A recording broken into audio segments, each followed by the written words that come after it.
انت مش المفروض ان الاعلام كل ما نيجي نتكلم عن سرود نتكلم في النفخ والتفخيم وخلاص والتمجيد والكلام وكل الكلام الحلو ده الكلام ده مطلوب، بس لما يبقى في وقته. انما احنا كل ما نيجي نتفرج على قناه النادي الاهلي جاي تفخيم في المدرب. طب انت المفروض تستنى لما يبقى وقت ده يحصل، فخم زي ما انت عايز، خدت بطوله كاس العاصمه، رابطه، الدوري العام،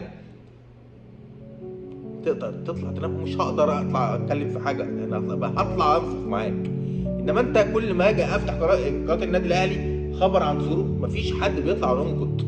النقد ده شيء صحي، مش ان انا اطلع انقد ده ان انا بهاجم المنظومه بتاعت النادي الاهلي ولا اداره النادي الاهلي ولا جهاز الفني النادي الاهلي. بالعكس، انا ببقى واقف في ظهره، عايزه يفوق للخطا المعين اللي انا شايفه وهو مش شايفه، او شايفه متناسيه او ما بيحاولش يصلح منه.